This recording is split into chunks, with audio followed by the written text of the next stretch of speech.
This week on Strange Tales from Outer Space, what from Nexus is going to kill your children? Stay tuned to STOS. Did you guys plan that? Or did that just come up? Welcome to Strange Tales from Outer Space, episode 40. As Yay! you've already no doubt noticed, we decided to take a more serious tone to the events of this week in our reporting. We didn't tell Krug, though. Yeah, No, no. you didn't tell Krug. No, that's the point. This is a symptom of our podcast apparently going through its midlife crisis. Hey, we just got to 40. We're allowed to have one. Yeah, seriously, Apparently. don't judge me.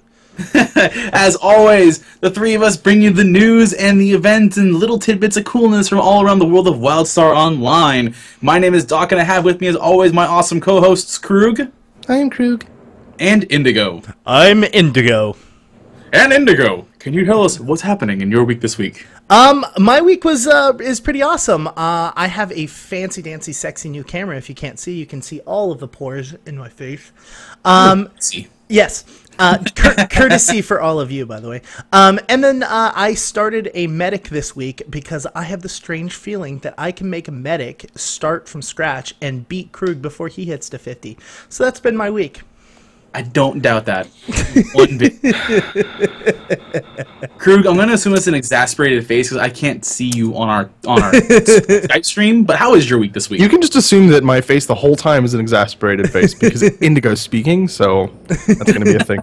My week was good. I got to level 40 on my spell slinger, I think, which was awesome and fun. I tried doing PvP, like low-level PvP, and it didn't work because it doesn't exist. And what else happened? There's some cool like open world PvP thing that happened, but I didn't write it down because I'm scrub. So But was it fun? here, let me just make up a story. I was in Whitevale and I was running around, just like doing some quests that I hadn't done before, and I came across this Esper, and he was like, "No, please don't kill me," and I was like, "No," and I killed him anyways. That was my week. You're a heartless bastard. What about you guys? My week wasn't too terribly interesting. I'm actually working on some housing stuff. I'm working on a bit of a dueling ring that I will show after the podcast, which would be pretty cool. I'm also working on a few other things random here and there. I'm watching Daredevil because Daredevil is amazing. Hey, y'all got any more of those Daredevil episodes? Yeah, gotta get more of that Kingpin vaccine. Anyway, we're keeping it nice and short and sweet because we got a lot to talk about this week. And in this week's Strange Tales of the Week, we are going straight into the PTR patch notes. We've already noticed that last week this happened, but we did not go through them in exhaustive efforts. I'm going to stop talking like this because I don't make my sense anymore. Anyway, PTR patch notes happened last week. We're actually going to go through the notable changes and the notable availability of stuff this week. It's a lot of stuff. It is not everything we're covering. It's like, how many, 4, 5, 6 posts that are like maxed to the character limit on the website. I urge you, or we urge you, to follow along if you'd like to online or during the MP3 if you can, or just listen to what we think are some interesting and pertinent notes. First and foremost, there's been teases of the Laser Phaser equipment pack. I know Time Travel's played around with that on PTR. People have been talking about it. I have not had a chance to actually try it out, but it's apparently now available to test. So if you go to PTR right now, you can play laser tag in a game with lots of lasers already. It's not really it's not really a mini game. It's just kind of like a fun little added-on bonus. It's not like the challenges or anything like that. It's just kind of like, hey, cool, it's a new toy. Yeah, I just found it so odd that laser tags in a game with lasers. I don't know. It's With just, real lasers? Yeah. I mean, I'm not complaining. It's just such a weird thing to see. Hey, Doc, do me a favor before you go over the next thing. Give me a really awesome swoosh sound effect. And look we have a new screen that's actually going to show you what we're going over as we talk. So Did it work? It did. Oh my It's god, funny. that is I awesome. was listening to you guys in real time, but looking at the delayed stream, and I was like, guys, it's not working. It's really bad. Oh, okay. Holy snap. It's there! Oh my god, look, you can read with us. Anyway, let's keep going. There's a bunch of stuff on PTR that is now available to test out, and we urge you guys to go test it out. The collectibles UI is back up and running. There's been some changes to the costume system. Basically, items from existing costumes will be mailed back to your player along with a token to re-dye them. We don't know if this is purely for the PTR or if it'll follow live, so it's just something to help make testing on PTR easier. I'm interested to see if it will transition. What do you guys think? It's costumes. I can't judge. I'm not gonna say anything. I really can't. Like I love the costumes, but I have like one costume that I really love, and I stick with that one. So true. And speaking of costumes, the Hollow Wardrobe is more stable. There's been a few more fixes to it, but as always, it's not ready yet. So go on to PTR, check it out, break it, give feedback, because the better it is in PTR, the easier it's going to transition to live, and the less problems we'll have. I mean, QA has been going really, really well the last two drops, I think. Yes, QA's been going well, and I know I keep saying this, but the speed in which PTR has gone up and how up to date they've kept us, it's been going really good, and it's going really smoothly. So, knock on wood. I still love the Hollow Wardrobe. I know I just turned around and said not super excited about costume changes, but the Hollow Wardrobe looks pretty sweet. Yeah, Krug. Hollow Wardrobe, when it works, is going to be one of the best additions to the game. Not joking at all. Just saying, Hollow Wardrobe OP. Just saying. Yeah, nerf Hollow Wardrobe. So as always, every class has some kind of change going with it. We're going to go over some of the highlights and a little bit of a summary of some of the changes. And with engineers, there's been a few interesting changes to them. The disruptive module, I think it is. It'll have less support power, less damage, and shields per level, but it's going to actually generate more threats. And the shield that comes from it can only affect the caster, and cooldown's a little bit shorter. So the idea between a lot of these tweaks for the engineer is to make them a bit more reliable as a tank. I guess there's been a few changes in Drop 4 that have made them a little squishier than they would like to be. So changes to that, changes to Flat Cannon that'll give more threats, and changes to Mode Eradicate, which will end up dealing less damage, have less assault power, but have the healing debuff removed. Will give a little more viability to tanking and of DPS. The only other massive change to engineers that are worth it, Urgent Withdrawal. The damage, support power, and assault power is lowered, but the damage per tier is increased. So basically, every time you rank it up, you'll do more damage, but the overall damage associated with it was tweaked a little bit to compensate. It'll have a straight 30% flat snare that still stacks twice, and the recharge has been lowered from 12 seconds from 15 seconds, and Tier 4 is going to break root and snare. Basically make you more liable of a CC break. You can get out easier and faster. It's just going to be a nice overall change for the engineer. There's a bunch of tweaks to the amps, so they've been swapped around. There's been other little buffs been added and buffs that have been taken away, but for the most part, go ahead and check out the notes on engineer. Those are the more interesting parts of it. Crew, what do you think about the espers? So, from what we could tell going over the Esper notes for this week, it was mostly the same stuff that we saw last week. So, we don't really have much to say about that. So, nothing really to see there. Moving along. Moving along, actually, myself, to the medic, because that's the next class we're going over. So, some interesting changes to abilities for the medic, trying to make, from what I can see, fields work better together, specifically Annihilation. So they increased the base damage for Annihilation by barely anything. It was like 0.03%, and like it was paltry increases, but I'm sure it's just like minor tweaks to get balanced right.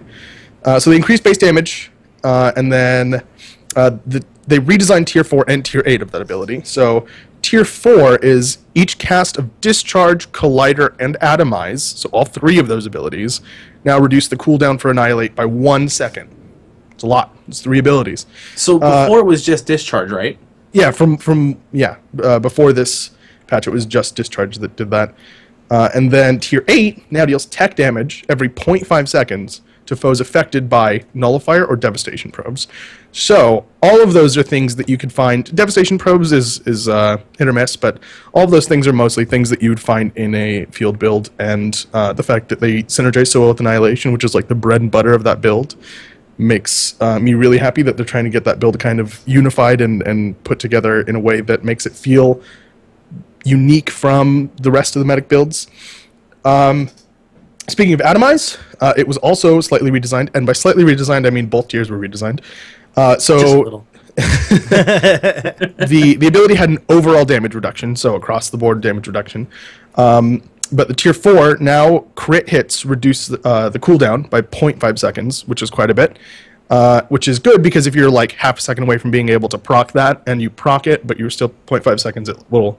Actually, that's a good question now that I think about it. If you're 0.5 seconds away and you proc a crit, would an instant refresh and does the cooldown reduction apply first or does the proc apply first?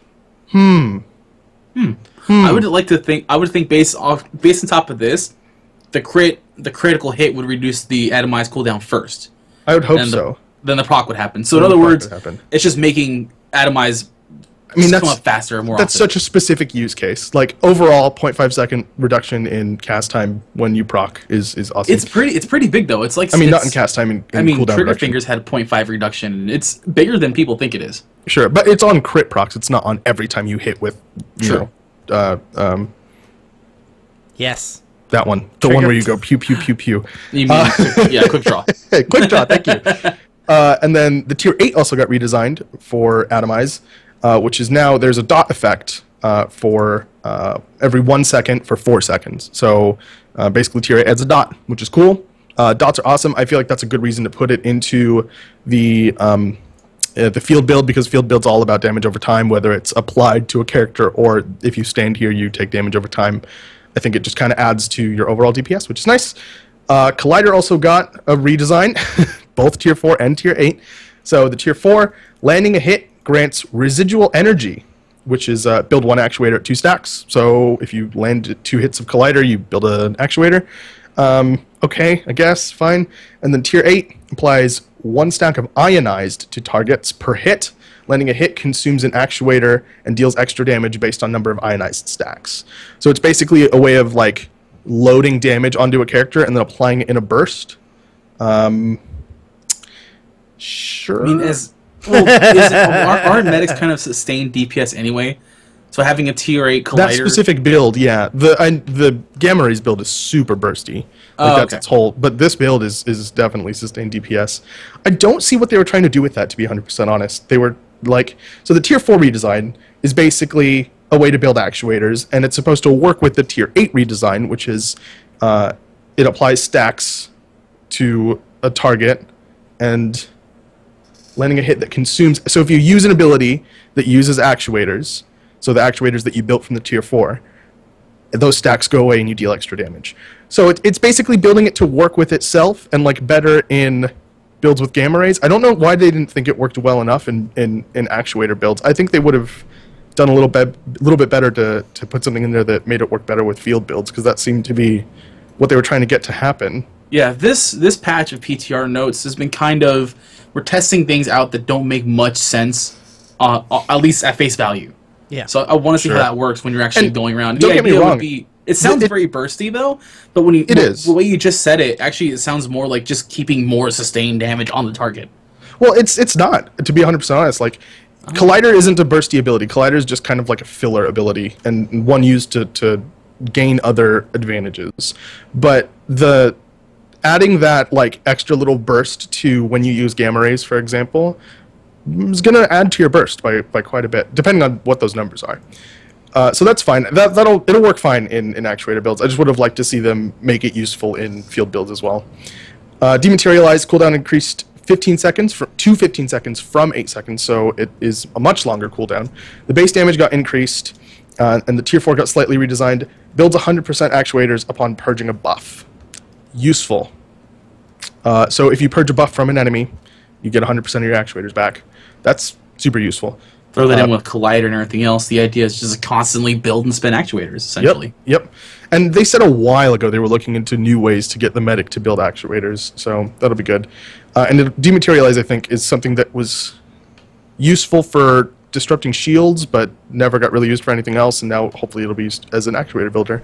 We'll see what happens in PvP. Fisher got changed. Sorry, I'm almost done. 2 more, guys. No problem at all. These are all weird, crazy changes compared to what we've seen before. These are interesting. This is a huge overhaul to what medics can do. So the tier 4 bonus got a little reworked for Fisher. It no longer requires full actuators to proc, and the refund triggers on any ability that consumes actuators, not just gamma rays. So for those of you that didn't know, the ability before was when you use gamma rays at full actuators, you get back 1 actuator, I think. So it basically only cost one actuator, but you had to have the right number to use it in the first place. So now this works for Quantum Cascade and other actuator costing abilities, and you don't have to be at full actuators in order to use it, which is nice. That makes your rotation a little bit easier. Magnetic Lockdown now interrupts your spellcasting. Well, there you go. In other words, you're too OP. This does sound really strong. All right, got it. So we have to stop hashtagging Esper OP and start doing Medic OP, right? Well, this hasn't dropped yet. This is just PTR, so all subject to change, homie. All you right. Can't start doing it yet. Medic OP on PTR? Medic OP almost. Esper's still OP. I'm not even going to stand by that statement. This might not even be OP at all. We have to hop into PTR and check it out. True.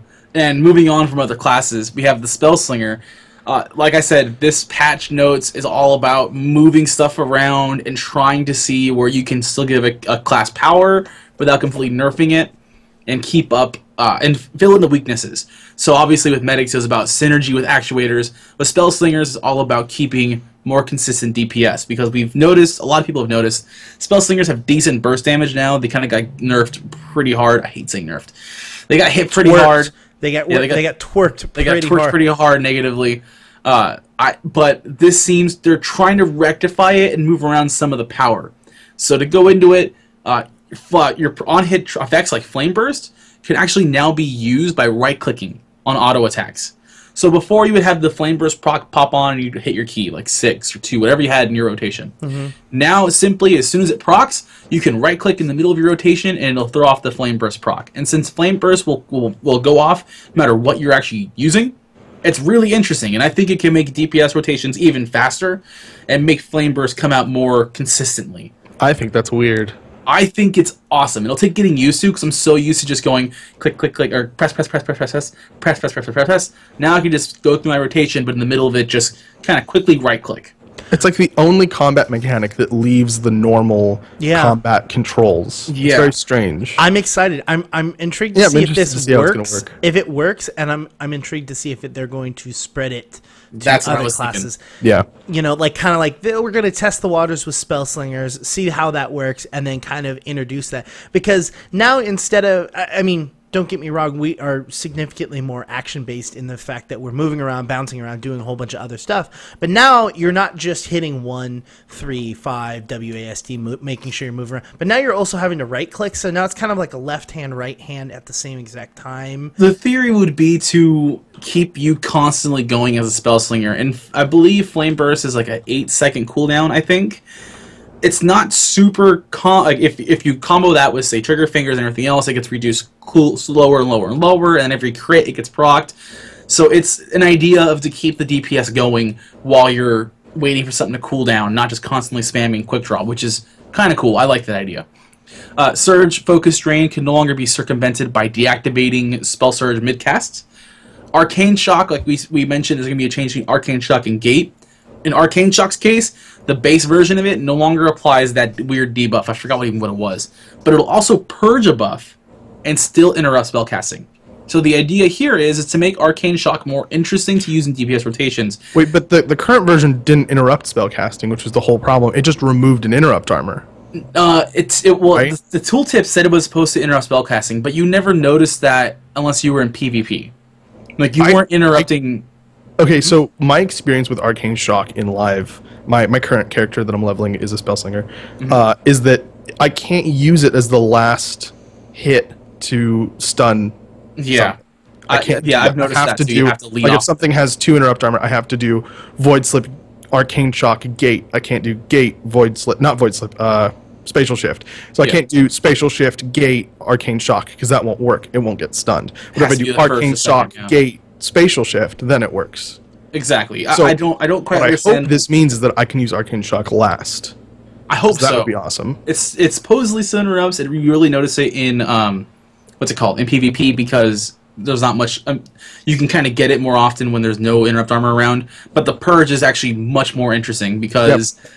God, it was mostly tied to the support abilities, I think, or the utility abilities, other utility abilities. Mm-hmm. So now this makes Arcane Shock not only more appetizing for support healers and utility instead of just assault, I think. Mm-hmm. Charge Shock got a huge change. So Previously, the tier 4 charge shot. Previously on Strange Tales from Outer Space. Sorry. It's all right.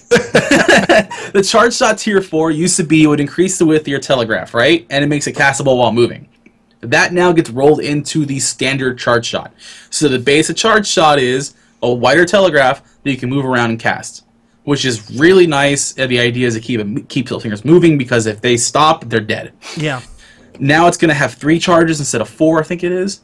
And when it's surged, it's actually going to pierce. Oh, you can see tiers, like 3 levels of charge? Yes. I thought you meant like Assassinate. It would have 3 charges. Like, Oh, no, that's OP. What are you doing? No, it's not that much of a change, but it's a sizable change. Okay. The fact that tier 4 got rolled into the actual initial package of charge shots was really interesting, I think. That's awesome. Not being able to cast that ability while moving was BS anyways, but... It was rough, and it was jarring when you finally got to tier 4 for a little while for Spellslingers. But the crazy part is what's next. When it's surged, it'll actually pierce 50% armor. Boom! And tier 4, each charge will then also pierce a certain percentage of the shield. And the tier 8 dot lasts an extra 3 seconds. Wow. So people complained a lot initially with charge shot because it was so strong, especially in PvP, that people were complaining about being one-shotted by, or nearly one-shotted by Spellslingers. So they twerked it down. It was one-shotted. There's no almost about that. So the idea was, okay, cool, we'll take the power away from that, move it elsewhere. Well, it didn't work that well. Charge shot got pulled out of a lot of rotations.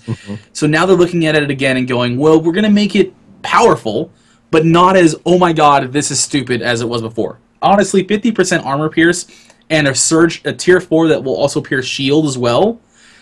That'll make it interesting, especially against medics who are constantly shield healing. Shield Pierce is nice. I like Shield Pierce because we don't see a lot of that in the game. Yeah. But so I think Charge Shot is going to start popping back into rotations. There's a few more. Gate is now just a static 20 meters.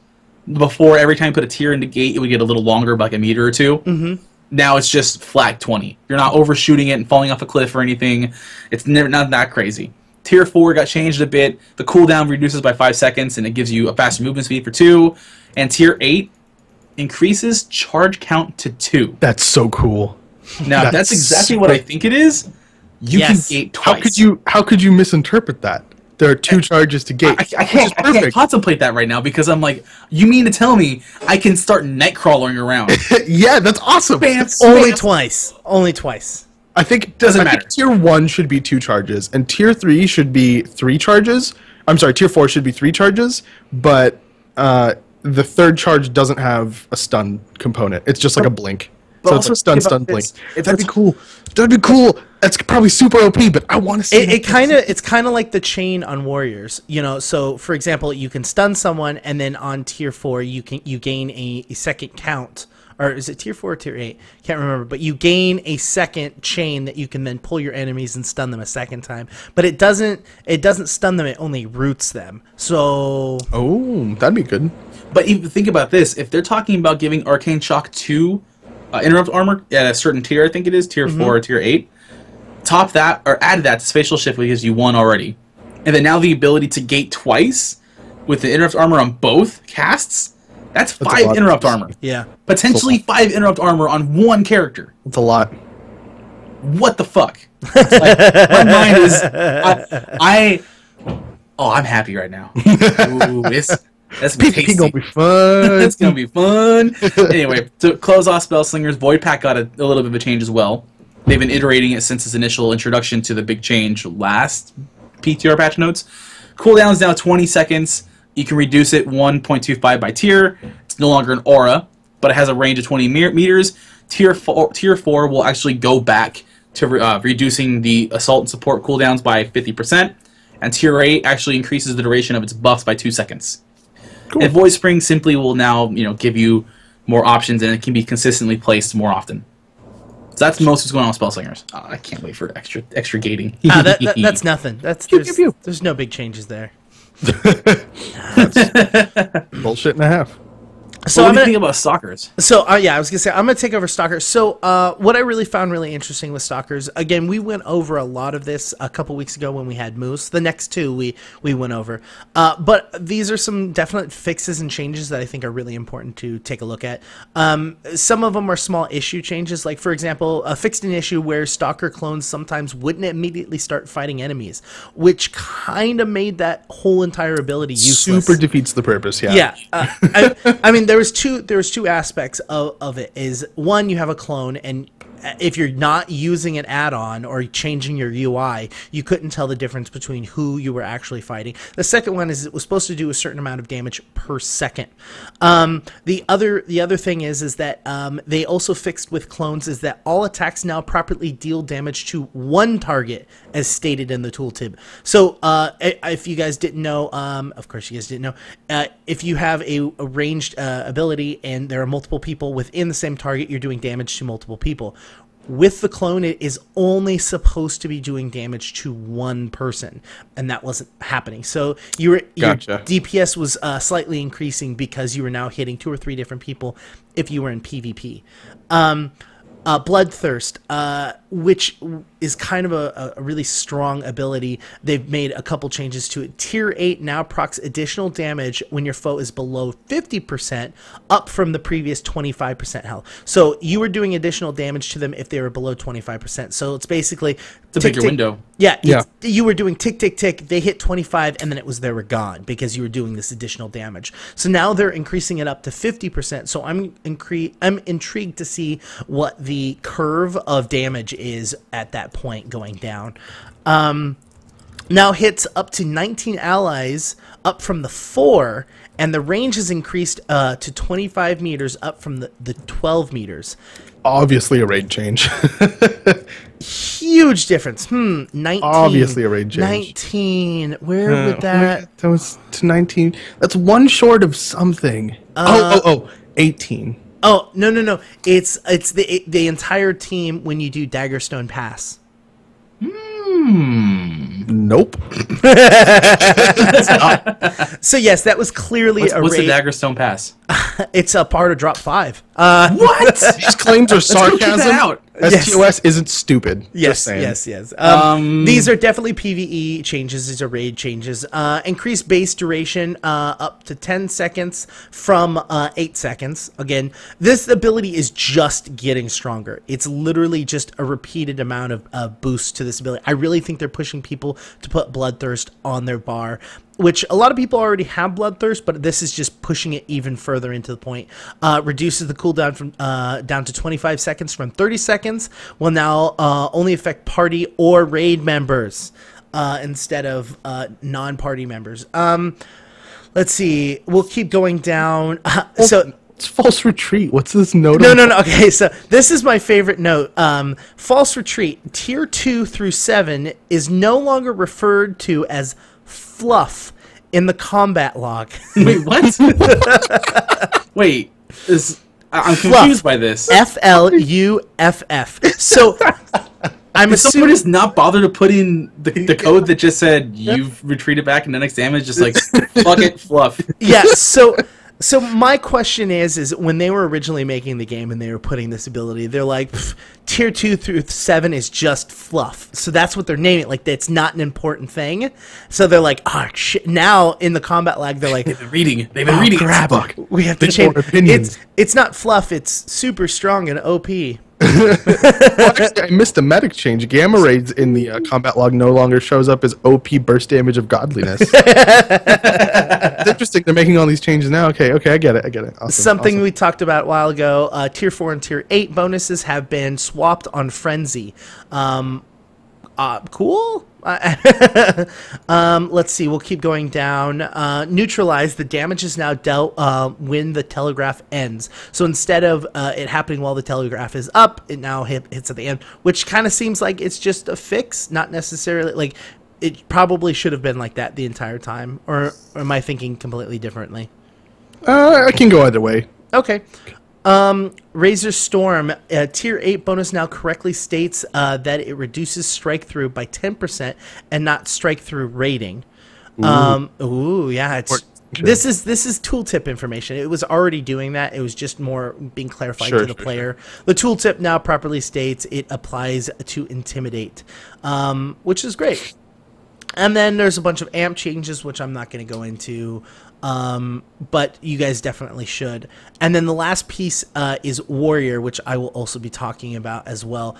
So Savage Strike is now, Savage Strikes, plural, is now Savage Strike. It is now, instead of 3 quick smacks of your sword, it leaps into the air and slams to the ground, dealing 26.97 points per level and 85.14% AP plus 7.58% AP. Numbers.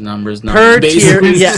they're matching the they're matching the name and the numbers to the animation. Yeah. So if basically, if you're no longer doing 3 attacks, you're doing 1, and it deals more damage. And the animation's actually pretty cool. It was live on the last PTR. Yeah, and I think Moose was showing us when we kind of went through PTR 1 week a few weeks ago. Yeah. It literally looks like if you were 5 years old and had like those the plastic like double-handed Conan style sword as a kid, you're like, roar!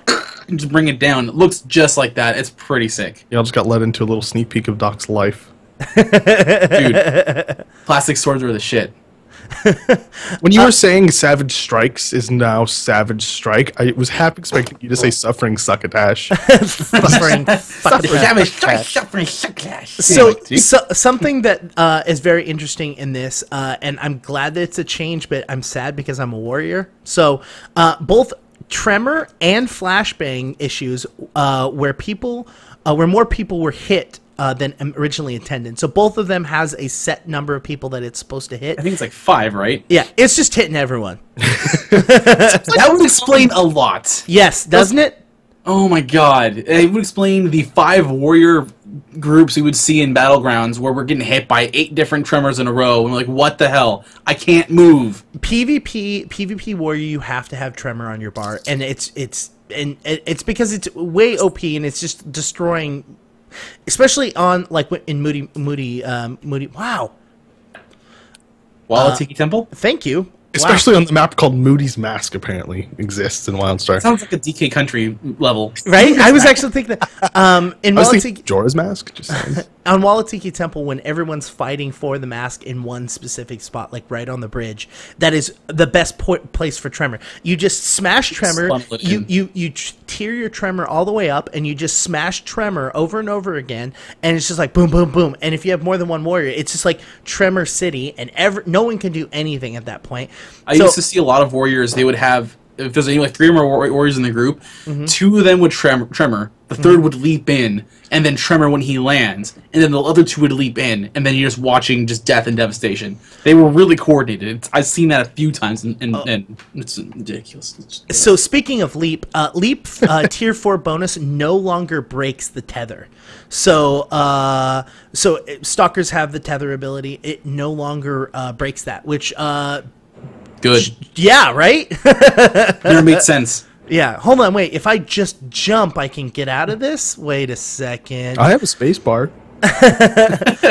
So other things that we already talked about but was very, very important is about Augmented Blade, which is now turning into a toggle instead of just a one-time use ability. Thank you. This is another ability that I think they are pushing to see how it works and possibly adding to other classes, you know, a toggle ability where it is just on and it kind of just runs down. They did it with that, as well as, what is the other ability? Power Link is also a toggle, which I think is also really, really great. Instead of a one-time who's near you, you get tethered with them and have that ability.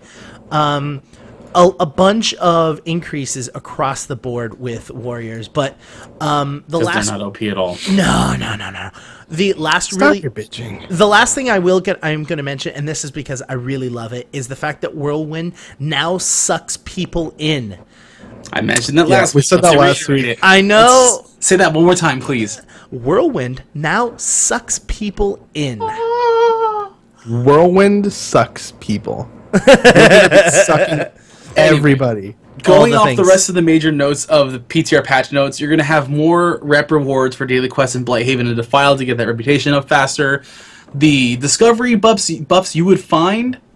Normally you'd find little like caches of discovery buffs, like extra shield or DPS stuff or health. They're going to be getting a buff. The idea is to make them more enticing to discover and open up. On top of that, PvP, a few things of note. Winning a duel will no longer put an icon on you. Season 1 is going to be over after this drop. Same faction battlegrounds are now available to test. Battleground victories will now award gold, but losses will actually increase the amount of gold you had previously. So you're not as gimped as your rewards as before. And the experience from completing objectives in battlegrounds has been increased. So every time you're able to successfully cap a Moody Mask, or capture a point in Halls of the Bloodsworn, or run a bomb, or capture a point in Daggerstone, you will now get extra experience. And lastly, path missions are now being removed from the Datacron, since you're going to be showing up on the quest tracker.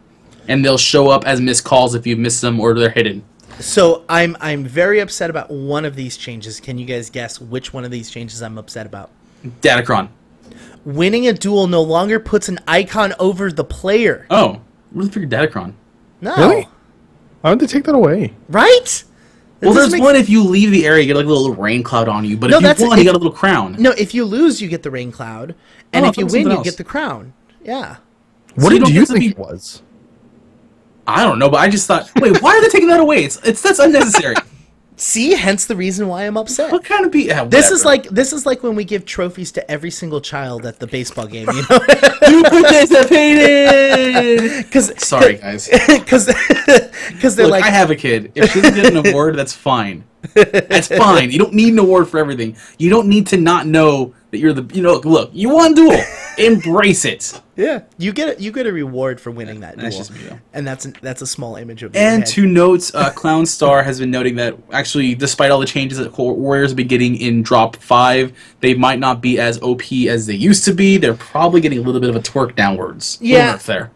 So the thing with it is yes, a lot of numbers have been increasing and a lot of the stats overall are increasing. But no, Clown Star is absolutely right. As an overall, a lot of people have been complaining and screaming about Warriors, and they've definitely heard that. And I'm intrigued to see how they implement these things.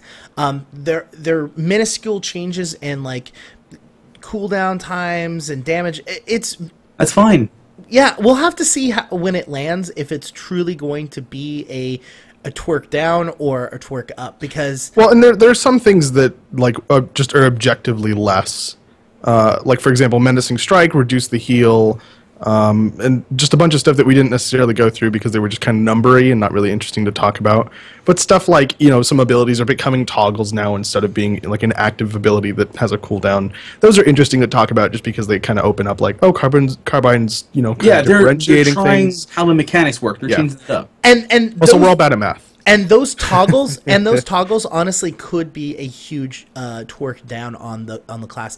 They sound really exciting, but the thing is that as a warrior, you're fighting your kinetic energy all the time. So if you're using two abilities or one ability that's constantly sucking away at your kinetic energy, it's possible that you're not going to be able to get those hard-hitting abilities because you have Power Link toggled. I do stand corrected, and I'll finish this up so we can move on to some cool community stuff. Mm-hmm. I always, as a warrior right now live, I almost never run out of kinetic energy.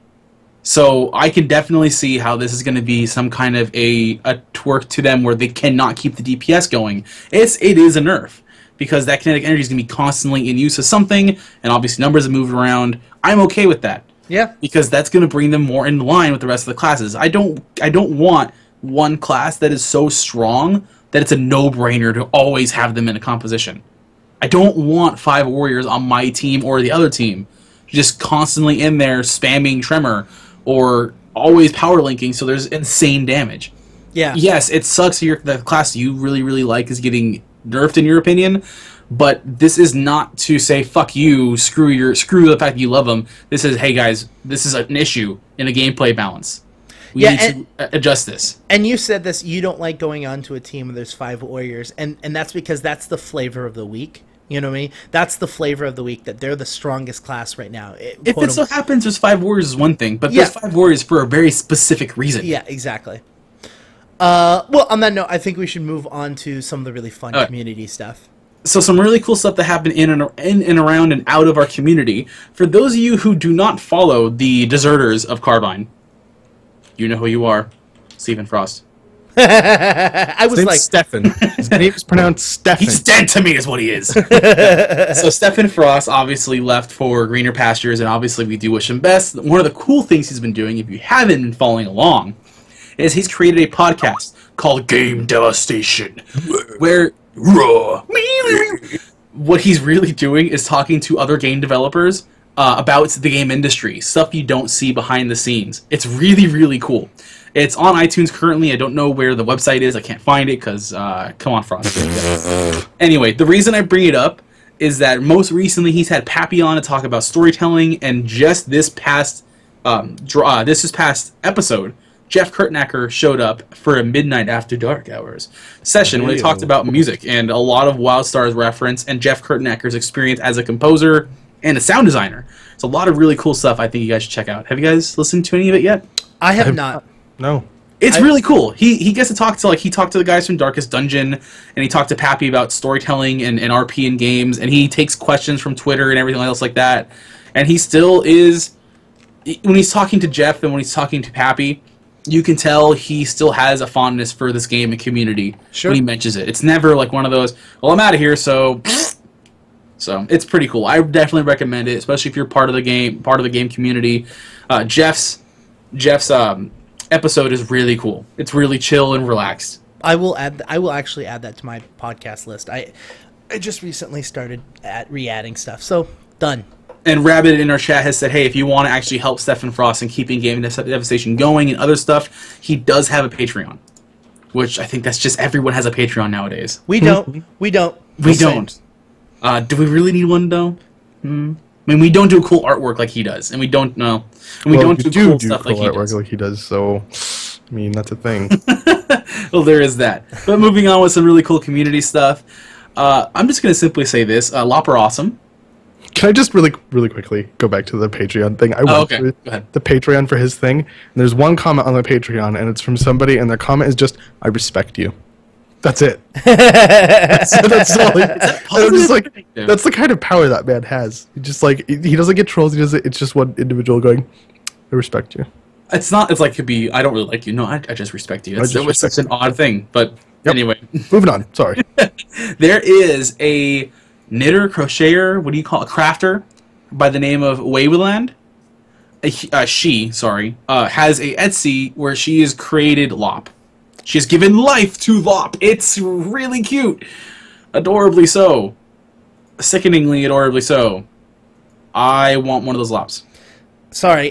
For some reason, OBS decided to put our Twitch dashboard up for a second. So here's the actual Lop photo that he is talking about. They have a couple, actually. They have... it's like 5 or 6 of them, right? Just to answer this, do I need to go change the password right now? No. Why would the password be up? I don't know. Don't know, but let's keep going with Anyways, this. Sorry, keep going. They're super cute. I mean, they're obviously handcrafted, one-of-a-kind stuff, so if you really, really want a Lop, there's like one available of each. And they're super cute. Waveland on Etsy. Go check her out. She's... I don't even know... I can't tell if that portrait is real or not. No, it's an action It's like figure. a porcelain doll. Yeah. I don't even know. It's creepy. Yeah. It's kind of creepy. But they're so cute. I mean, she's got like Lulu from League of Legends and an Eevee, but more importantly, she has 4 or 5 different Lops. There's the Cowboy Lop and the Snow Bunny Lop. My favorite one is the Snow Bunny one. It's cute. How many times have we said that word right now? I can't. Like I'm big and tough and beardy. It's cool. It's super fucking cool. It's cool. Would you spend $43.57? Possibly, actually. Really? Depends on how big they are. They look very small. Like my palm is maybe 5-6 inches, I guess. If it's as big as my hand, that seems more than enough. It is. Oh, the height of the Snow Bunny Lop is 5.5 inches. Yeah, it's pretty big. 2.8 inches wide and 1.6 inches deep. So if you really love Krug, you'll buy him the Snow Bunny Lop. But don't buy me anything. That'd be so weird. Anyway, we're just saying, go check it out, Waveland. Those are really cool. There's a few more really interesting things that have happened around the community, and then we have one more cool thing for the game, or two of them. Yardcore Nexus. I have no clue what this is. What is this, guys? Yardcore? Okay, so Chestnut actually is going through with Kelzam on this episode, the newest episode. Actually, Melzak is the name. It's Kelzam spelled backwards. I know. I'm a smart cookie. I know. And they're just going through his house, and they're going through the plot and just kind of showing really, really cool, interesting things that he has built, and like how he's built it, you know, and like reasons why they built it. It's really cool. You should check it out. It's a really fun community thing. It's content we haven't seen yet in the game. Yeah. It's kind of like lifestyles of the rich and famous, but it's not. It's Lifestyles of the gifted and amazing. yeah, it's amazing. I think it's really cool because you can sit there, look at it, go over it, and be able to see, get ideas for your own plot, or see things that are actually viable in this game, and go, holy crap! Like this is a legit thing. I think it's awesome. I think it deserves a sub. I think you should go in there, subscribe to Gamer Girl Confessions, which is Chestnut's channel, and start watching that. It's great. It's really and really if awesome. you are a housing developer and you want to show up your awesome designs, there is a link if you go to her Twitter at twitter.com/ggchestnut. Talk to her, get in touch with her. You could end up on Yardcore Nexus of the Rich and Famous. It'll be amazing. Not the actual title, but okay, close enough. Moving on. And as always, on a month-to-month basis, the awesome folks at the WildStar Community Magazine are back with issue 7. Look, Boom. I don't even want to tell you what's in the issue because it's more fun just to read it at your own leisure. That's all I really want to say. They always do really fun stuff. It's really good. Just go check it out. Great artwork. Again, I know we always say this. Great artwork, good articles. They talk a lot about robots, actually, across the board, and like free bots and the different kind of sentient robots, I guess is the word to use. They go over a couple real quick things that happen in the future. Something that I'm gonna call you guys out on this. I'm gonna call them Us out. or them? I'm gonna them. Ooh, So they have a small poll that they did about That's what I was going to talk about too. how much time they spend on game, how long players spend on game, and how much money they make in game per hour, basically. Like, okay, so in a week you've spent 60 hours in 1 week playing this game. I'm just pulling numbers out. In 1 week you've spent 60 hours playing this game. How much money have you made in the game? You better be making a lot of goddamn money. So they make a fun little chart and numbers and stuff like that. But the thing I'm going to call them out about is that they polled 19 people. Well, that's not their fault. It's not. I mean, it's not a proper pool size. Sample size be important though. You could just like literally go to random people in Nexus and be like, "Hey, yo, got a question for you, bro." But I'm in defense of this one. It's not their fault. It's other people who decided to not give their time and effort to it. I didn't know about the poll, or else I would have gone in on it. Yeah, and whose fault is that? Is it your That's my fault. How is it your fault? I do read the magazine, but if I don't participate, then their data is going to be skewed. Yeah, but it's their job to get this data. I mean, if they're going to go out and put this out there and make this data, then they're the ones that need to make it more viable, not viable, but more broad out and more people knowing about it. That's what you're looking for. What? Accurate is the word you're looking More for. accurate. Well, no. I'm saying they need to get the word out. Is what I'm trying to say. It's their job to get the word out, and because you didn't hear it, isn't your fault. It's because they maybe. I still think a small polling size is not a reflection of. And obviously, you're not calling them out to be a dick. You're just No. Size does matter, okay? Stop trying to deny it. Size matters. Look, it's not about the options on the poll. It's how many people enjoy The it. other thing that I wanted to talk about is that Doc, your artwork is in the book, and you didn't know about it. My really shitty artwork is in this month's section. I did a quick sketch for if you watch the 0 to 50 live stream or the Nexus Report live stream, whenever they would have fan art from the community, there's a little title card that pops up, and it's Tony with like his jazz hands, and when Frost was there, he was in the background. I need to change it. But it was fan art from the community, and it's actually my really quick 1 hour sketch that was really fun to do. I need to update that with a giant spider.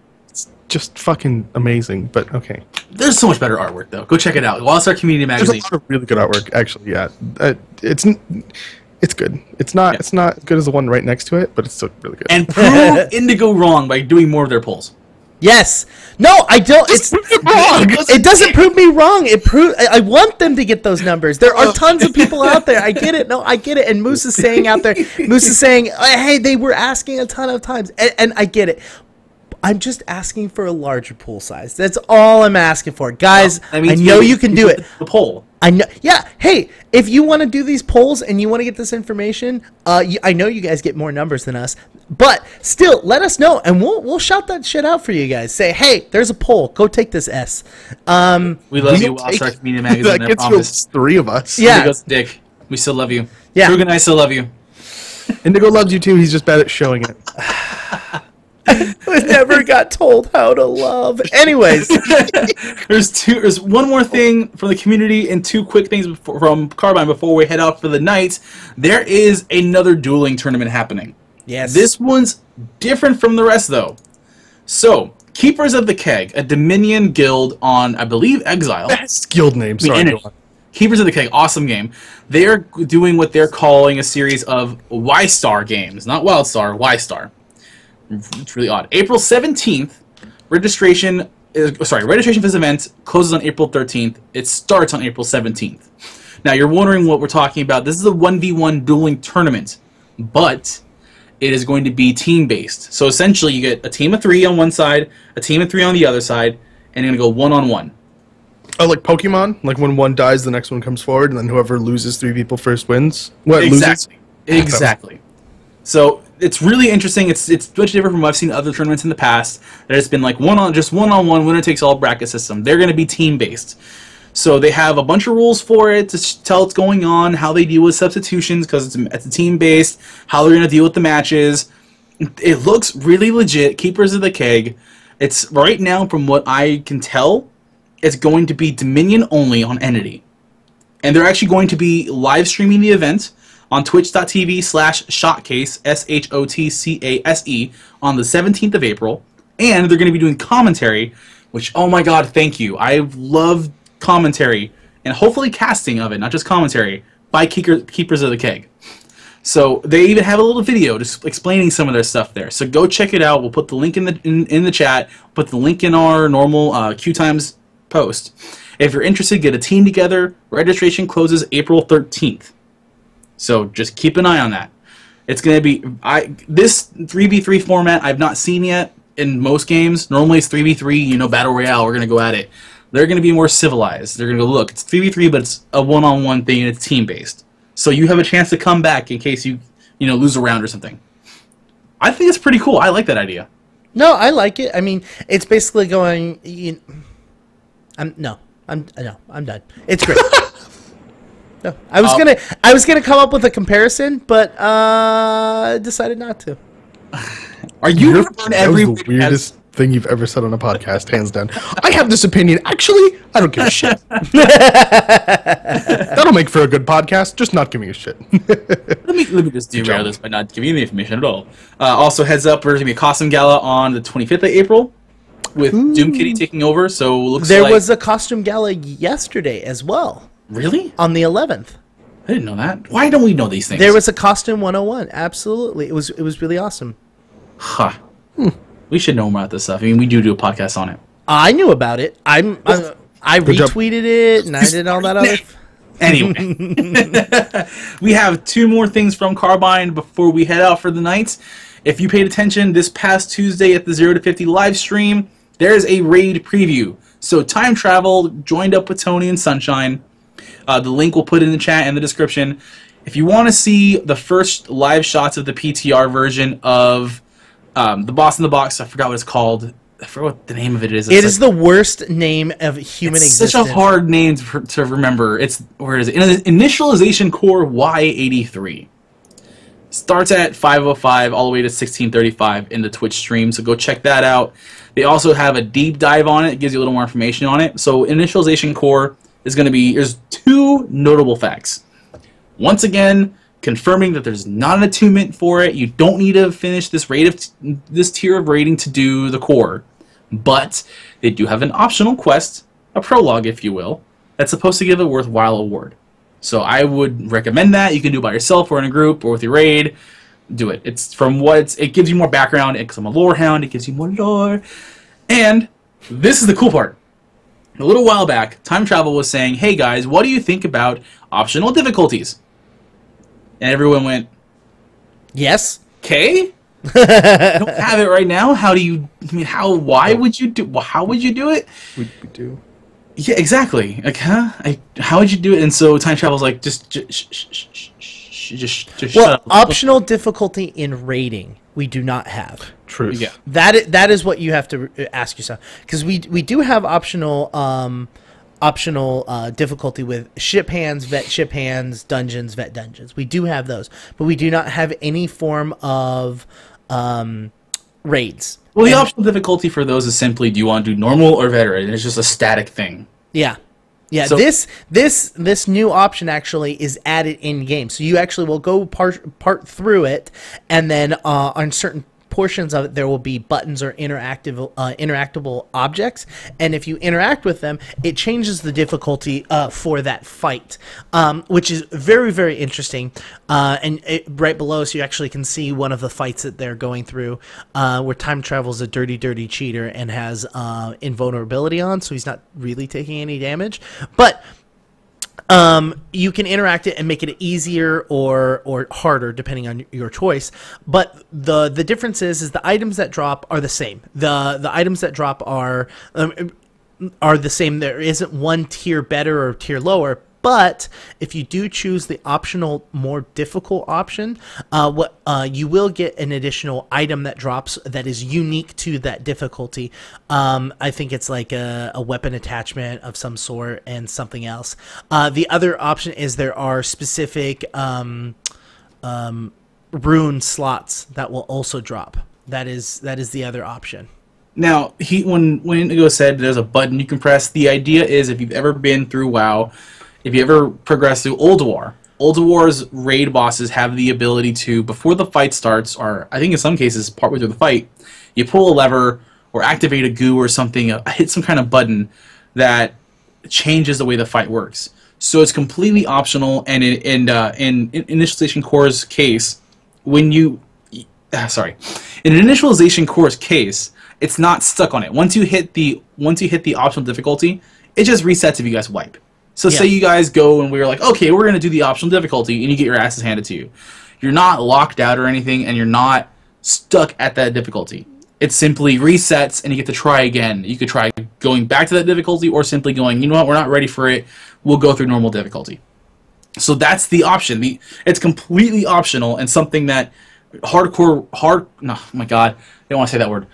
Aggressive and players that want to challenge. If you really want a challenge in this game, you can go after that optional difficulty.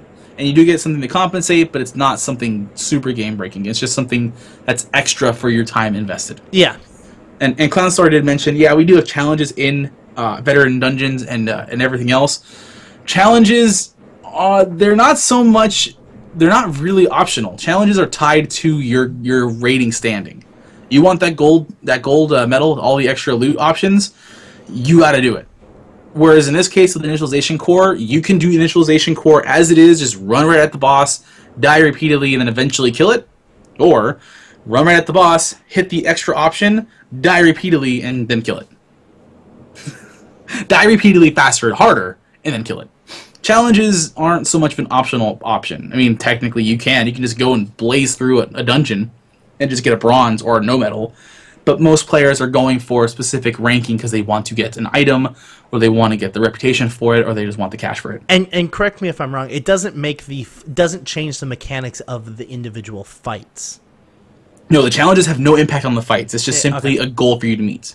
Cool. Like don't get hit by this, or kill X amount of these things before the time period happens. Like, you're gonna kill them anyway. Yeah. The challenge is, can you do it in this time period? Yeah, this literally changes the way telegraphs are and how crazy and difficult the telegraphs are. Yeah, and he says, obviously he meant in Datascape. Sorry, we're not in Datascape yet. You have a point that we haven't seen yet. If you do the fights without challenge, most of the encounters are easier. You can ignore some things. So that's why it's easier. Yeah, it can be. So you have a valid point on that. But one more thing before we're out of here. I keep saying one more thing. Keep lying, in other words. Yeah, pretty much. I don't know how to handle all this. Shades Eve has been officially announced as our first holiday. Again, and again, because everyone keeps asking, especially us, every time, all the time. Yep. Kadium is just simply saying, I get it, guys. Seriously, we're doing holidays. But Shades Eve's the first one, so no Starfall Founders Day, no spring break thingy, or no weird. It's just Shades Eve is the first one we'll see this year. So stop asking. Whap, whap, whap, whap. Which at least you get one. Stop complaining. That's not going to stop me from complaining. Oh, well. Yeah, and Kadium really wants to just throw the doors open, but October is way too far away right now. Sure. I mean, it's April. It's like 6 months to go, and every time Kadium's in chat, and even when she's talking about it in this post, it's like, guys, it's gonna be cool. Please trust me. I want to show you everything. So she's really excited because she just put a lot of hard work, and her team puts a lot of hard work in the holidays. We will get to see the fruits of that labor this year in October for Shades Eve. Not before, nothing extra else. Shades Eve. I'm very excited for the next generation of people that play WildStar that didn't know the pain and anguish of going an entire year without holidays. You're gonna be that like angsty old. Oh, I totally will that be. Like, I totally that's will. nothing. I remember when they took our holidays away. Then everybody in chat's gonna be like, "Who cares, dude? Just get opt out." No, they'd be like, whoa. This game without holidays? No, this game would not exist. I want to be that guy where I just have my anniversary roused hour at like year 7 or 8. Back in my day, we didn't get shit for holidays. What do you do? Yeah. What's that? Yeah. Huh? Yeah, I don't know. What was that with your hand? What were you doing? It was like the weird old man shaky. Never It's mind. not that. That's creepy. That's nasty. Creepy. Anyway, we're getting off topic now. We've just That's the end of our show notes. That's pretty much it. That's pretty much everything that's happened this past week. There's other stuff we may have possibly missed or overlooked. If you see something awesome or worthwhile, let us know. We only have 6 eyes to look through it and 6 pairs of hands to go through everything. Yeah, raise a hand. If you want to see us every Sunday night, if you're listening to the MP3, twitch.tv/queuetimes, QUEUETIMES. We do stream at 5 p.m. Pacific. The audio typically comes out every Tuesday. And you can find us all on Twitter at our respective Twitter handles. DocQT for myself, Indigo Jones QT for you, and Strange_Tales for Krug.